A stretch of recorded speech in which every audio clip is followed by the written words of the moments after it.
السلام علیکم ورحمۃ اللہ وبرکاتہ۔ الحمد للہ رب العالمین والعاقبۃ للمتقین والصلاة والسلام علی رسولہ الامین وعلی آلہ وصحبہ اجمعین ومن تبعہ بإحسان الی یوم الدین، اما بعد فاعوذ باللہ من الشیطان الرجیم۔ وَإِذْ قَالُوا اللَّهُمَّ إِنْ كَانَ هَذَا هُوَ الْحَقَّ مِنْ عِنْدِكَ فَأَمْطِرْ عَلَيْنَا حِجَارَةً مِنَ السَّمَاءِ أَوْ ائْتِنَا بِعَذَابٍ أَلِيمٍ۔ قابل احترام حضرات و خواتین، اللہ تبارک و تعالیٰ کا بے پناہ شکر و احسان ہے۔ نماز عشاء کے بعد حسب معمول ہفتے میں ایک مرتبہ ہم سیرت کی اس کلاس میں جمع ہوتے ہیں، تو دوبارہ آج کی اس کلاس میں پروردگار نے ہم سب کو جمع ہونے کا سنہرا موقع عطا کیا۔ اس پر ہم اللہ تبارک و تعالیٰ کا شکر بجا لاتے ہیں اور اللہ سے دعا کرتے ہیں کہ نعمت جو اللہ تبارک و تعالیٰ نے ہم سب کو عطا کی ہے، جیسے اب ہم اس کی قدر کر رہے ہیں، ایسے ہی اس طرح کی مبارک مجلسوں کی قدر کرنے کی اللہ ہم سب کو توفیق عطا فرمائے۔ اب تمام حضرات و خواتین سے ہم ایک اپیل کرتے ہیں کہ آج کل موسم بڑی تیزی کے ساتھ بدل رہا ہے۔ بدلتے اس موسم میں ہفتے میں ایک مرتبہ آپ کی حاضری واللہ ہمارے لیے بہت بڑی نعمت ہے، تو اسی لیے آنے والے دنوں میں بھی اگر موسم کچھ بدلا محسوس کریں تو اس کلاس سے غیر حاضر ہونے کی کوشش نہ کریں۔ یہ بڑی مبارک مجلس ہے، حاضر ہوں، کچھ تکلیف کو برداشت کریں۔ یاد رکھیں کہ آپ جو کچھ اس کلاس کی خاطر قربانی پیش کریں گے آپ ماجور ہوں گے، اللہ تعالیٰ عظیم اجر و ثواب سے آپ کو مالا مال فرمائے گا باذن اللہ۔ گفتگو شروع کرنے سے قبل، اس سے پہلے کی کلاس میں ہم نے چند سوالات کیے، الحمدللہ صحیح جوابات بھی ہمیں موصول ہوئے۔ انشاءاللہ کلاس کی آخر میں ہم انعام لینے والوں کے نام اعلان کریں گے اور ان کی خدمت میں ہم انعام کو پیش کریں گے۔ اس سے پہلے کی کلاس میں جو ہم نے سوال کیا اس کے صحیح جوابات ہم نے پوچھا ابو لہب کا اصل نام کیا ہے، تو جواب ہے عبد العزیٰ، بیوی کا نام ام جمیل، اور جس غلام کو ابو جہل نے مارا ابو ام الفضل رضی اللہ عنہا کے غلام ابو رافع رضی اللہ عنہ، اور ابو لہب جس بیماری میں وفات پاتا ہے اس بیماری کا نام عدسہ ہے۔ اپنی گفتگو شروع کرنے سے قبل ایک اور سوال آپ حضرات و خواتین کی خدمت میں، خواتین سے خصوصاً گزارش ہے کہ صحیح جواب جاننے والے وہاں پر موجود جو چٹھی ہے اس میں صحیح جواب لکھ کر دیں اور نام بھی صحیح لکھا کریں تاکہ ہمیں انعام دینے میں آسانی ہو۔ سوال یہ ہے، اس سے پہلے ہم نے آپ حضرات و خواتین کی خدمت میں کہا کہ رسول اللہ صلی اللہ علیہ وسلم کی پھوپھیاں، آپ کی جو پھوپھی ہیں ان کے نام ہم نے ذکر کیے اور کہا کہ اللہ کے نبی کی 6 پھوپھیاں ہیں، تو ان میں سے 4 پھوپھی کے نام ذکر کیجئے۔ اور قابل توجہ بات یہ ہونی چاہیے ان 6 پھوپھیوں میں وہ کون سی پھوپھی ہیں جنہوں نے اسلام کو قبول کیا۔ بقیہ 2 کے بارے میں اختلاف ہے، ایک پھوپھی کے بارے میں سارے علماء کا اتفاق ہے کہ انہوں نے اسلام قبول کیا۔ 4 نام لکھتے ہوئے اس پھوپھی کا نام ضرور لکھا کیجئے اور بریکٹ میں لکھیے کہ وہ مسلمان ہیں۔ سوال سمجھ گئے؟ پھوپھی کے 6 نام ہم نے بتایا، 4 نام لکھنا ہے اور ایک وہ کون سی پھوپھی ہیں جنہوں نے اسلام کو قبول کیا۔ چلیے آگے بڑھتے ہیں۔ رسول اللہ صلی اللہ علیہ وسلم نے جب لوگوں کے سامنے کھلم کھلا دعوت کو پیش کیا تو آئے دن مسلمانوں کی تعداد میں اضافہ ہوا، الحمدللہ۔ روز بروز مسلمان الحمدللہ لوگوں میں بڑی تعداد میں نظر آنے لگے۔ مشرکین مکہ کو یہ بات ہضم ہونے والی نہ تھی، اس لیے انہوں نے اللہ کے نبی اور مسلمانوں سے عام لوگوں کو روکنے کے لیے بہت ساری سازشیں کی اور بہت ساری کوششیں کی کہ لوگ اللہ کے نبی اور مسلمانوں کے قریب نہ ہو پائیں۔ تو انہوں نے جو جو سازشیں کی ان میں سے چند سازشوں کا ذکر میں نے آپ کے سامنے کیا۔ جیسے سب سے پہلی جو سازش مشرکین مکہ نے کی، اللہ کے نبی سے لوگوں کو روکنے کے لیے ابو طالب سے جا کر شکایت کی۔ اور دوسری سازش کیا ہے؟ جب ابو طالب نے اپنے بھتیجے محمد کو اس کام سے نہیں روکا تو اس کے بعد دوبارہ حاضر ہوئے بعض مشرکین مکہ کفار قریش ابو طالب کی خدمت میں، اور ابو طالب کو انہوں نے دھمکی دی اور کہا کہ اے ابو طالب، اگر آپ نے اپنے بھتیجے کو دعوت دین سے نہیں روکا تو ہم آپ کو اور آپ کے بھتیجے کو نہیں چھوڑیں گے، ایک لشکر لے کر آئیں گے، تمہارا بھی ہم مقابلہ کریں گے، تمہارے بھتیجے کا بھی ہم مقابلہ کریں گے، یا تو تم اور تمہارے بھتیجے دونوں ناکام اور دونوں شکست اور دونوں کی جان چلی جائے گی، یا تو ہماری جان چلی جائے گی، ہم مقابلہ کرنے کے لیے تیار ہیں۔ اس طرح مشرکین مکہ نے ابو طالب کو دھمکی دی، یہ دوسری سازش تھی۔ اور تیسری سازش کیا ہے؟ یہ بھی بہت اہم سازش ہے، قرآن مجید میں اللہ تعالیٰ نے بہت سارے مقامات پر اس سازش کو ذکر کیا۔ وہ تیسری سازش کیا ہے؟ جھوٹے جھوٹے الزامات وہ اللہ کے نبی کو دینے لگے، صحابہ کو دینے لگے۔ جیسا کہ قرآن مجید کو پڑھتے ہیں، اللہ تعالیٰ نے اس تیسری سازش کو ذکر کرتے ہوئے کہا وَقَالُوا يَا أَيُّهَا الَّذِي نُزِّلَ عَلَيْهِ الذِّكْرُ إِنَّهُ لَمَجْنُونَ، انہوں نے کہا، مشرکین نے، جس شخص پر قرآن کو اتارا جا رہا ہے یہ پاگل اور مجنون ہے۔ اور ایک دوسری آیت میں اللہ نے کہا وَعَجِبُوا أَن جَاءَهُم مُنذِرٌ مِّنْهُمْ فَقَالَ الْكَافِرُونَ هَذَا سَاحِرٌ كَذَّابٌ۔ یہ مشرکین مکہ تعجب میں پڑ گئے، یہ مشرکین مکہ تعجب میں پڑ گئے۔ انہی میں سے ایک ڈرانے والا آیا، یعنی رسول اللہ صلی اللہ علیہ وسلم، تو ان کافروں نے کہا، مشرکوں نے کہا اللہ کے نبی کے متعلق یہ جادوگر ہیں اور یہ بہت زیادہ جھوٹ بولنے والے ہیں۔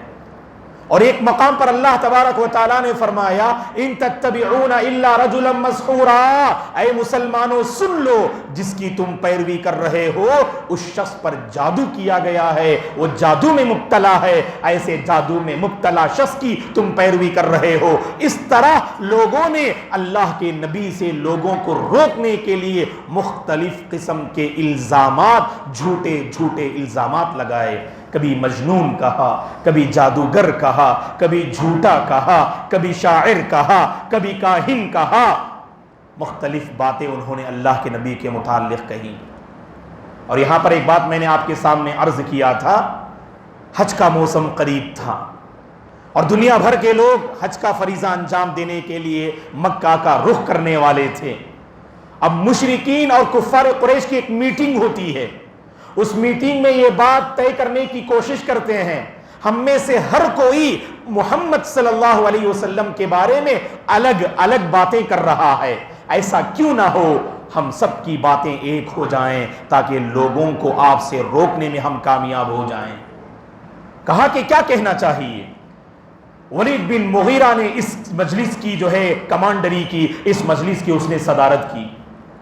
بعض مشرکین نے کہا کہ اللہ کے نبی کو شاعر کہنا چاہیے، بعض مشرکین نے کہا کہ اللہ کے نبی کو جھوٹا کہنا چاہیے، بعض مشرکین نے کہا کہ اللہ کے نبی کو کاہن یعنی غیب کی باتیں اور غیب کا دعویٰ کرنے والا کہنا چاہیے۔ مختلف باتیں وہاں پر آئیں اور بعض مشرکین نے کہا کہ نعوذ باللہ اللہ کے نبی کو مجنون یعنی پاگل کہنا چاہیے۔ ہر ایک بات کو ولید بن مغیرہ نے یہ کہہ کر رد کر دیا، نہ آپ شاعر نظر آتے ہیں، نہ آپ نے کبھی جھوٹی بات کہی، اور نہ ہی آپ جو ہے پاگل پن والی باتیں کرتے ہیں، اور نہ ہی آپ کاہنوں جیسی بے تکی اور بے ربط باتیں آپ کرتے ہیں۔ اس طرح ہر بات کو اس نے رد کر دیا۔ تو لوگوں نے پوچھا بتاؤ کہ تم کیا کہتے ہو ولید بن مغیرہ؟ ولید بن مغیرہ نے تھوڑی دیر غور کیا اور کہا میں نے قرآن مجید کو سنا، اس نے قرآن مجید کو ان الفاظ میں بیان کیا، ان لہ لحلاوہ وان علیہ لطلاوہ وان اعلاہ لمثمر وان اسفلہ لمغدق فانہ یعلو ولا یعلی علیہ۔ ولید بن مغیرہ نے کہا میں نے قرآن مجید کو سنا، قرآن مجید میں ایک مٹھاس ہے، قرآن مجید میں ایک لذت ہے، قرآن مجید کی جڑ مضبوط ہے، قرآن مجید کی شاخیں پھلدار ہیں۔ یہ قرآن مجید ہمیشہ غالب رہے گا اور کبھی مغلوب نہیں ہوگا، یہ کہہ کر وہ آگے بڑھ جاتا ہے، اپنے گھر کی طرف رخ کرتا ہے۔ ادھر مشرکین مکہ میں یہ بات پھیل گئی کہ ولید بن مغیرہ بددین ہو گیا، کیونکہ میں نے آپ سے کہا تھا کہ مشرکین مکہ اس شخص کو کہتے تھے جو اسلام قبول کر لے اور اپنے آباء و اجداد کی بت پرستی کو چھوڑ دے، وہ کہتے تھے فلاں بندے نے بددینی کو اختیار کر لیا، یعنی اپنا اصلی دین چھوڑ دیا۔ لوگوں نے کہا ولید بن مغیرہ بددین ہو گیا۔ ابو جہل جاتا ہے اور ولید بن مغیرہ کو ورغلاتے ہوئے کہتا ہے، اے ولید، ہم نے تمہارے بارے میں ایسا سوچا نہیں کہ تم محمد اور اس کے ساتھیوں کے ٹکڑوں کی خاطر، چند ٹکڑوں کی خاطر اپنا اصلی دین تم بیچ دو گے۔ ہم نے کبھی تمہارے بارے میں ایسے خیال کیا ہی نہیں۔ طیش میں آتا ہے، غصے میں آتا ہے ولید بن مغیرہ، اور ابو جہل سے کہنے لگتا ہے، کیا تم نے یہ سمجھ رکھا ہے کہ محمد اور اس کے ساتھیوں کے چند ٹکڑوں کی خاطر میں اپنا دین بدل لوں گا؟ کبھی میں اپنا حقیقی یعنی آباء و اجداد کا دین کبھی میں چھوڑ نہیں سکتا۔ اور اس کے بعد لوگوں نے پوچھا کہ بتاؤ تو صحیح، اس جو ہے محمد کے بارے میں تم کیا کہتے ہو؟ اللہ نے سورہ مدثر پڑھ کے دیکھیے، اللہ نے چند آیتوں میں اس کا پورا نقشہ بیان کیا۔ انہ فکر وقدر فقتل کیف قدر ثم قتل کیف قدر ثم نظر ثم عبس وبصر ثم ادبر واستکبر۔ اللہ تعالیٰ نے اس پورے نقشے کو ان آیات کریمہ میں بیان کیا، اس نے غور کیا، بہت زیادہ اندازہ لگانے کی اس نے کوشش کی، اور اس کے بعد اللہ تعالیٰ فرماتے ہیں اللہ تعالیٰ کی پھٹکار ہو، اللہ کی لعنت ہو، اس ولید بن مغیرہ نے کیسی بات اس نے سوچی۔ پھر اللہ فرماتے ہیں اس نے سوچا، اللہ کی لعنت ہو، کیسی بات اس نے سوچی۔ آگے بڑھنے لگا، پیچھے ہٹنے لگا، تکبر کرنے لگا، اپنے چہرے کو بنانے لگا۔ یہ سب کرنے کے بعد آخر میں اس نے کہا مجھے لگتا ہے کہ یہ جادو ہے اور اللہ کے نبی محمد جادوگر ہیں۔ یہ قرآن مجید جادو والی کتاب ہے اور محمد جادوگر ہیں، کیونکہ ہم نے دیکھا کہ محمد پر جو بھی ایمان لائے، محمد شوہر اور بیوی کے درمیان جدائی ڈال دیتے ہیں، باپ اور بیٹے کے درمیان جدائی ڈال دیتے ہیں، آقا اور غلام کے درمیان جدائی ڈال دیتے ہیں۔ اس نے کہا کہ یہ جادوگری کا کام ہے، ہم سب اللہ کے نبی کو یعنی محمد کو جادوگر کہتے ہیں۔ اللہ تعالیٰ نے ان آیات کریمہ میں دو سزائیں بیان کی۔ قیامت کے دن ولید بن مغیرہ کا بہت بھیانک انجام ہوگا جہنم میں، اللہ ہم سب کی نار جہنم سے حفاظت فرمائے۔ وہ دو بھیانک انجام کیا ہوگا؟ پہلا بھیانک انجام غور سے سنیے، سعود نامی پہاڑ پر اللہ چڑھائیں گے، سعود نامی ایک پہاڑ پر اللہ تعالیٰ اسے چڑھائیں گے ولید بن مغیرہ کو اور اسے نیچے اتروائیں گے۔ سأرهقه سعودا، یہ سعود نامی پہاڑ کے متعلق امام ترمذی رحمۃ اللہ علیہ نے اپنی کتاب میں اس حدیث کو نقل کیا، سعود نامی پہاڑ آگ سے بنا رہے گا اور اس میں چڑھنے کی مدت 70 سال کی ہوگی اور اس میں اترنے کی مدت 70 سال کی ہوگی۔ اس پہاڑ پر چڑھنا اترنا اس کا کام ہوگا۔ اور دوسرا انجام جو اللہ نے بیان کیا، سقر نامی وادی میں اللہ تعالیٰ اس ولید بن مغیرہ کو داخل کریں گے۔ سأصلیہ سقر وما ادراک ما سقر، اے لوگو جانتے ہو یہ سقر نامی وادی، جہنم کی وادی، جہنم کی جگہ کیسے رہے گی؟ اللہ نے کہا لا تبقی ولا تذر لواحۃ للبشر، یہ سقر نامی جہنم کسی کو نہ باقی رکھے گی اور نہ کسی کو چھوڑے گی، یہ کھال کو جھلسا کے رکھ دے گی، کھالوں کو ختم کر کے رکھ دے گی۔ علیہا 19، اس سقر نامی وادی پر اللہ تعالیٰ اس جہنم پر 19 داروغے فرشتوں کو اللہ مقرر کریں گے سزا دینے کے لیے۔ اور دوستو اللہ ہم سب کی حفاظت فرمائے۔ سقر نامی وادی ہے نا، قرآن مجید پڑھتے جائیے. اللہ تعالیٰ نے اسی صورت میں آخر میں فرمایا سقر نامی جہنم میں ولید بن مغیرہ ہی داخل نہیں ہوگا بلکہ ان میں داخل ہونے والوں میں سر فہرست وہ لوگ بھی ہوں گے جو نماز میں غفلت برتتے ہیں, جو نماز میں سستی کرتے ہیں, جو نماز نہیں پڑھتے ہیں. اللہ تعالیٰ نے قرآن مجید میں کہا جب جنتی جنت میں چلے جائیں گے, جہنمی جہنم میں چلے جائیں گے, یہ جنتی جہنمیوں کو دیکھ کر پوچھیں گے اے جہنمیوں سقر نامی جہنم میں تمہیں کس چیز نے داخل کیا؟ اللہ کی پناہ, اللہ کی پناہ. یہ جہنمی کہیں گے سب سے پہلا جو ریزن ذکر کریں گے قالوا لم نک من المصلین, یہ جہنمی کہیں گے ہم نماز پڑھنے والوں میں سے نہ تھے. اللہ ہم سب کو نمازی بنائے, 5 وقتہ نمازوں کی پابندی کرنے کی اللہ توفیق عطا فرمائے. اللہ ہماری خواتین کو بھی گھر میں 5 وقتہ نمازوں کی پابندی کرنے کی توفیق عطا فرمائے. بڑا نازک مسئلہ ہے دوستو, یہ کوئی ایسا مسئلہ نہیں کہ جس کو ہم نظر انداز کر سکیں. اللہ کے نبی نے, اللہ تعالیٰ نے قرآن میں کہا کہ سقر نامی جہنم میں جانے والے بے نمازی ہوں گے جو دنیا میں نماز سے غفلت برتتے تھے. چلیے آگے بڑھتے ہیں. یہ ولید بن مغیرہ اس نے اللہ کے نبی کو جادوگر کہا. کہنے کا مقصود یہ ہے کہ لوگوں کو آپ سے دور رکھنے کے لیے انہوں نے یہ سازش رچی. وہ واقعی آپ کے ذہن میں ہوگا. قبیلہ دوس کا سردار کون ہے؟ قبیلہ دوس کے سردار ابو ہریرہ رضی اللہ عنہ, جنہوں نے سب سے زیادہ حدیث روایت کی, وہ بھی اسی قبیلے سے ہیں. ایسے جنرل سوال کر رہا ہوں میں آپ سے, کیا کوئی جانتے ہیں آپ میں سے حضرت ابو ہریرہ رضی اللہ عنہ نے کتنی حدیثیں روایت کی؟ کبھی کہا تھا کہ شیخ میں کلاس میں؟ نہیں بولا شاید. اچھا چلیے نہیں بولا میں, تو یاد رکھیے کبھی میں انشاءاللہ سوال کروں گا. سب سے زیادہ حدیث روایت کرنے والے کون سب سے حدیث روایت کرنے والے؟ نہیں, نبی صلی اللہ علیہ وسلم نہیں, اللہ کے نبی سے احادیث کو بیان کرنے والے صحابہ صحابیات میں سب سے زیادہ کون جو ہے حدیث کو بیان کرتے؟ ابو ہریرہ رضی اللہ عنہ. 5370 پر 4 حدیثیں وہ روایت کرتے ہیں. ذہن میں رکھو, کبھی پوچھوں گا میں, ٹھیک ہے؟ 5370 پر 4. چلیے ایک اور بھی میں بتا دیتا ہوں آپ کو.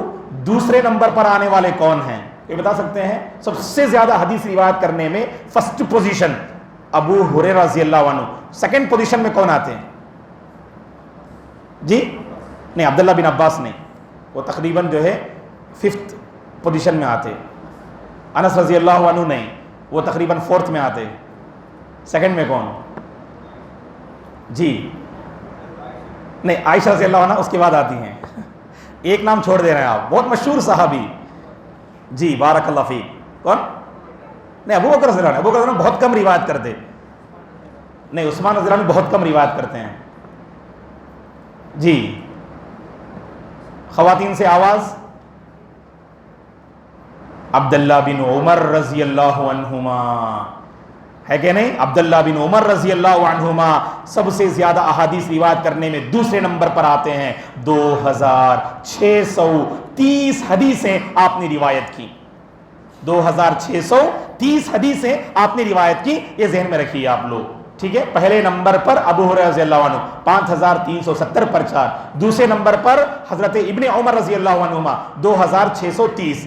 بقیہ تیسرے چوتھے نمبر پر انشاءاللہ اگلی کلاس میں. ایک ہی مرتبہ سب ذکر کر دیا تو پھر آپ پریشان ہو جائیں گے, پھر اگلی کلاس میں حاضر نہیں ہوں گے آپ. کیا مولانا بہت ساری باتیں بتا دیتے, ہم کہاں سے یاد رکھنا بول کر. 2 یاد رکھو بس انشاءاللہ.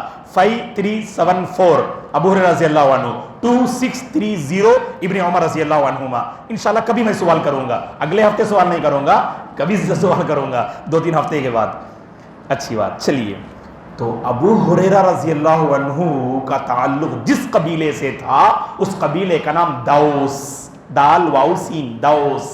اس قبیلے کے جو سردار تھے مشہور صحابی ہے طفیل بن عمرو الدوسی رضی اللہ عنہ, جو اس قبیلے کے سردار تھے. وہ مکہ آتے ہیں.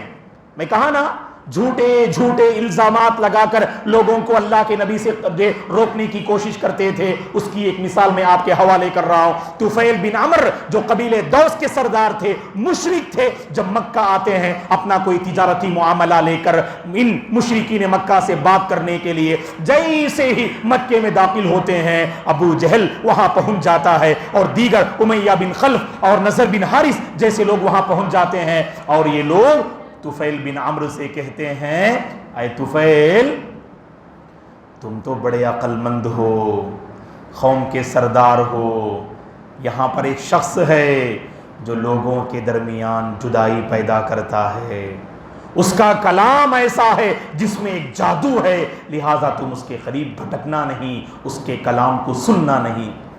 طفیل نے کہا کہ ٹھیک ہے، تمہارا بہت شکریہ، تم لوگوں نے مجھے جو ہے میری آنکھیں کھول دیں، یہ سمجھ کر جو ہے اس نے تسلی دے دی ان لوگوں کو۔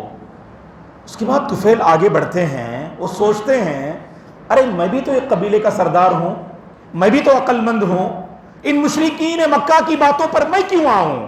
انہوں نے جس شخص کا ذکر کیا یعنی محمد، وہ کوئی کلام پڑھ کے سناتے ہیں، اس میں ایک جادوگری ہے، اس کے قریب بھٹکنا نہیں، ایسا کیوں نہ ہو ایک مرتبہ میں سن کے دیکھتا ہوں، اگر اچھی بات ہو میں قبول کرتا ہوں، اگر بری بات ہو میں اپنے آپ کو اس سے دور کر لوں گا۔ یہ سمجھ کر محمد صلی اللہ علیہ وسلم کو تلاش کرتے ہوئے طفیل جاتے ہیں۔ سبحان اللہ، ہدایت کا وقت آ چکا، اللہ کے نبی خانہ کعبہ کے پاس قرآن مجید پڑھ رہے ہوتے ہیں، تلاوت کر رہے ہوتے ہیں۔ طفیل بن عمر دور سے سننے کی کوشش کرتے ہیں، وہ آیات کریمہ آپ کے کانوں سے نہیں ٹکراتی ہیں، جب قریب ہوتے ہیں اللہ کے نبی کی اس تلاوت کو سننے کے لیے، سبحان اللہ، دل کے کانوں سے انہوں نے سننے کی کوشش کی تو اللہ کے نبی نے جو آیات کریمہ تلاوت کی، کانوں سے گزرتے ہوئے ان کے دل کی دنیا کو ان آیات کریمہ نے بدل دیا، دل میں روشنی آ گئی۔ یاد رکھیے مشرک کا دل تاریک ہوتا ہے، اہل باطل کا دل تاریک ہوتا ہے، بدعتی کا دل تاریک ہوتا ہے، اسے روشن کرنے کے لیے اسلام کی طرف، حق کی طرف اور سنت کی طرف لوٹنا ہے۔ دوستو اپنے دلوں کو کبھی تاریک مت کیجیے گا، اپنے دلوں کو ہمیشہ روشن رکھا کیجیے گا، یہ روشنی آپ کو بتائے گی صحیح راستہ کیا ہے، غلط راستہ کیا ہے۔ اگر آپ غلط راستے میں مبتلا ہو بھی جائیں، یہ روشنی جو آپ کے دل میں پائی جاتی ہے، وہ روشنی آپ کو مجبور کرے گی اس سے توبہ کرنے کے لیے اور صحیح سنت کو اپنانے کے لیے۔ ان بدعتی حضرات کو دیکھیے جو برسوں سے بدعت میں مبتلا ہیں، بارہا کہنے کے باوجود بدعت سے توبہ نہیں کرتے، کیونکہ ان کے دل تاریک اور کالے پڑ چکے ہیں، ان کے دلوں میں روشنی نظر نہیں آتی۔ دوستو یہاں دل روشن ہو گیا، اللہ کے نبی کی خدمت میں حاضر ہوئے اور طفیل بن عمر نے اللہ کے نبی سے کہا اے اللہ کے نبی، اے محمد، کہ جس کلام کی تم نے تلاوت کی اس کلام پر میں ایمان لاتا ہوں۔ اللہ کے نبی نے کلمے کی تلقین فرمائی تو وہیں پر آپ نے فرمایا اشہد ان لا الہ الا اللہ واشہد ان محمدا عبدہ ورسولہ۔ طفیل بن عمر نے اسلام قبول کر لیا، اللہ اکبر۔ میں اور آپ ہوتے مسلمان ہو گئے نا، بس کافی الحمدللہ۔ ہمارا تقریباً یہی معاملہ ہے، میں سنت پہ ہوں، میرا پڑوسی بدعت پہ ہے، مجھے کیا فکر، میں الحمدللہ توحید پہ ہوں، میرے خاندان میں کوئی شرک کر رہا ہے، مجھے کیا فکر۔ ایسی لاپرواہی کی زندگی مت گزارو دوستو، کبھی آگے بڑھ کے کچھ اچھے انداز سے کہو بھائی یہ بدعت ہے نا، بھائی یہ شرک ہے، توبہ کر لو، صحیح راستے پہ آ جاؤ، کیا پتا آپ کی بات اس کی آخرت کو سنوار دے۔ طفیل بن عمر نے دیکھا سبحان اللہ، آئے تھے تجارت کی غرض سے، آئے تھے مشرک بن کر، لوٹ رہے ہیں خالص موحد اور مسلمان بن کر۔ صرف مسلمان بن کے نہیں لوٹتے ہیں، داعی بن کے لوٹتے ہیں، اللہ کے نبی کی اس جو ہے دعوت اور پیغام کو عام کرنے کے سچے جذبے سے لوٹتے ہیں اور جا کے قوم میں خدمت کرتے ہیں۔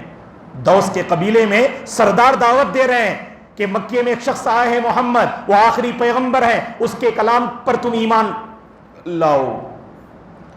بہت کم لوگ اسلام قبول کرتے ہیں، پریشان ہو جاتے طفیل، پھر آتے مکہ اور اللہ کے نبی سے شکایت کرتے اے اللہ کے نبی میرے قبیلے کے لیے دعا کیجئے، میرے قبیلے والے میری بات نہیں مان رہے ہیں۔ یہ طفیل نے کہا یا رسول اللہ ان دوسا قد عصت فَادْعُوا اللَّهَ لَهُمْ، اے اللہ کے نبی بے شک قبیلہ دوس نے میری نافرمانی کی، میری دعوت کو ٹھکرا دیا، آپ میرے قبیلے کے حق میں دعا کیجئے۔ اللہ اکبر۔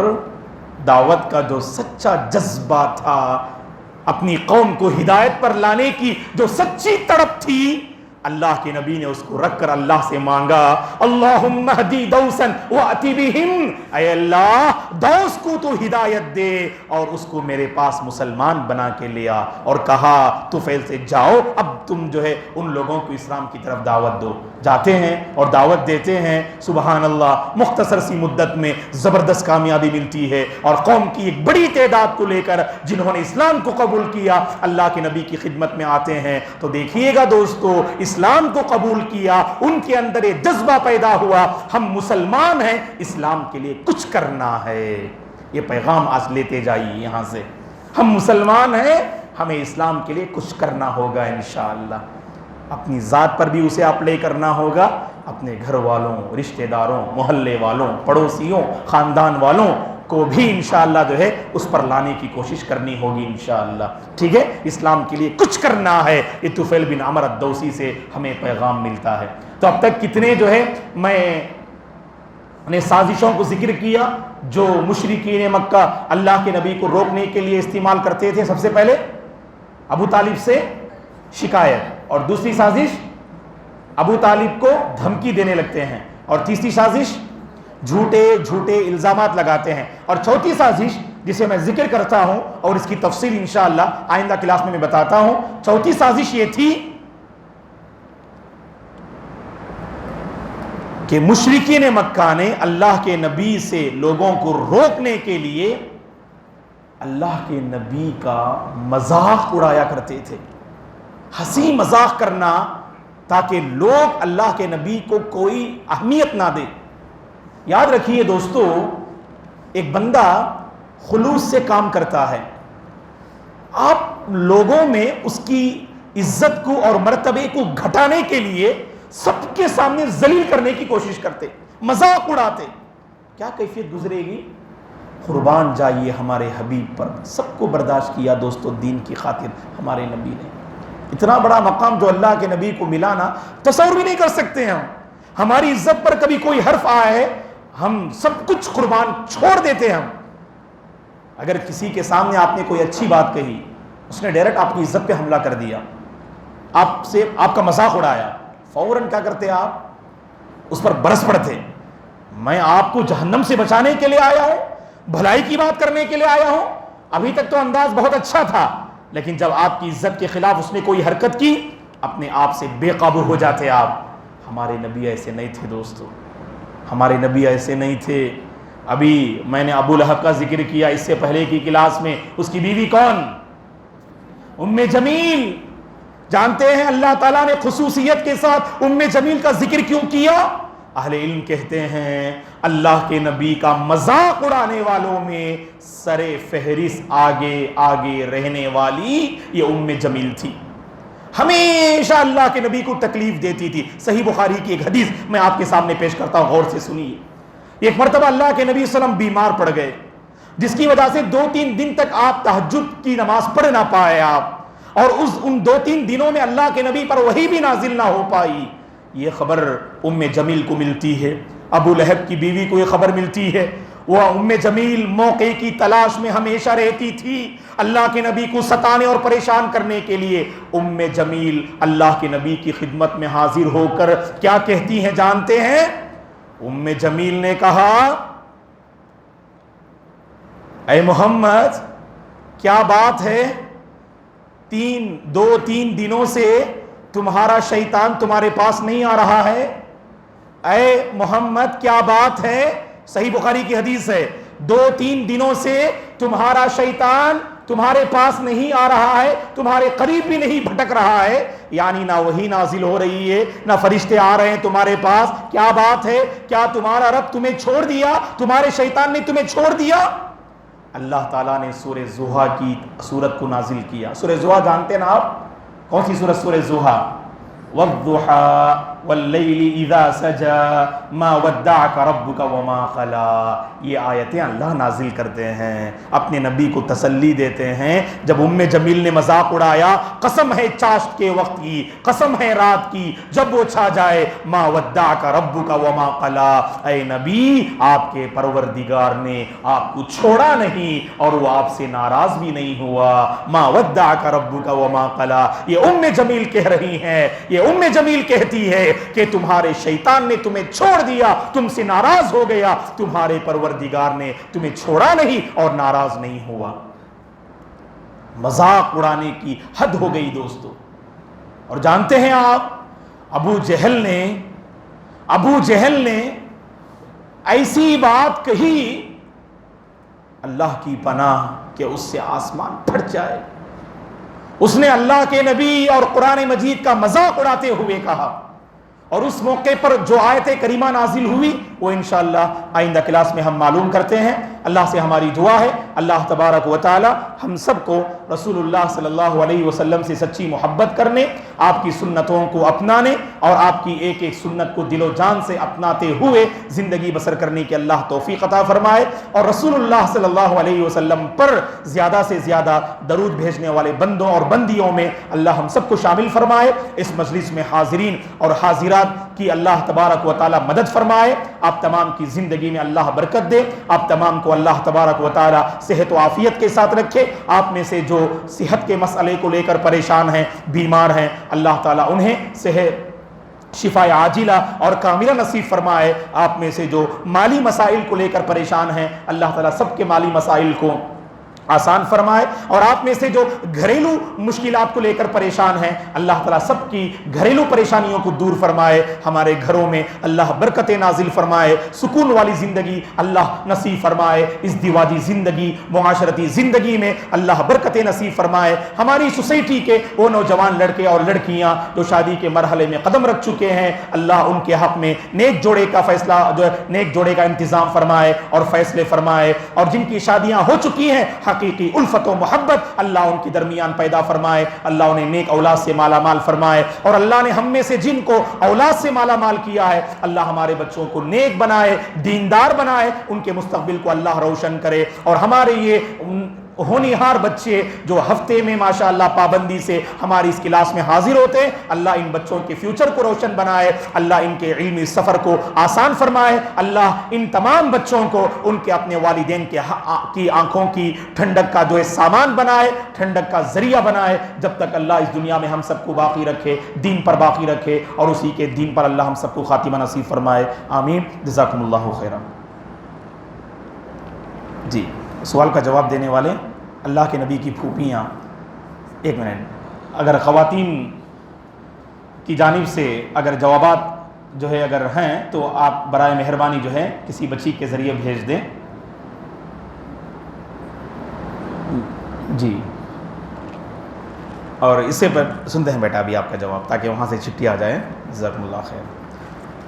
تو گزشتہ مرتبہ جو انعام کے مستحق رہے، تو سب سے پہلے دعائے استخارہ کا خصوصی انعام غنی نحیان بن غنی نیاز احمد تشریف لائیے.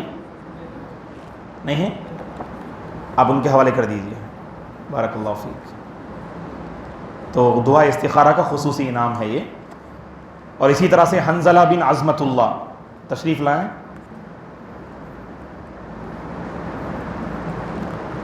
یہ بھی جو ہے دعا استخارہ کا، یہ بھی دعا کی کتاب ہے بیٹے، اس کو پڑھنا انشاءاللہ. ٹھیک ہے جی. اور دعا استخارہ کا خصوصی انعام شیخ ریان بن زبیر احمد.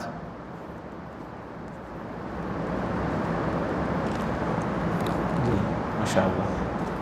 اس کے بعد سوال و جواب کا خصوصی انعام شازیہ بنت گلزار احمد. گزشتہ مرتبہ جنہوں نے صحیح جواب جو ہے پیش کیا تو ان کے خدمت میں انعام پیش کر رہے ہیں. تو ایک اور انعام افراح بنت خلیق الزما. جی ہلو بیٹے، یہ کتاب لے کے چلے جاؤ. جی ایک منٹ. ایک اور انعام سوال و جواب کا خصوصی انعام ماہرہ بنت خلیق الزما. جی اس کے بعد جی یہ 3 جو ہے دے دیجئے، شکراً۔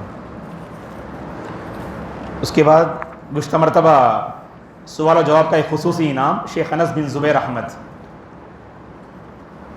اچھا ماشاء اللہ، بڑی ہمت سے ماشاء اللہ جواب دیتے ہیں۔ اگلی بار سے بچوں کے مطابق انشاءاللہ انعامات دیے جائیں گے، جو پین پنسل وغیرہ جو ان کے اپنے ضروریات کے لیے ہیں، انشاءاللہ اس کا لحاظ رکھا جائے گا، کیونکہ اب انس کو جو یہ کتاب پڑھنا مشکل ہے، اسی لیے اگلی بار سے انشاءاللہ اس کا خیال رکھا جائے گا۔ بارک اللہ فیکم۔ محمد عدنان بن ارشاد احمد، تو انہوں نے بھی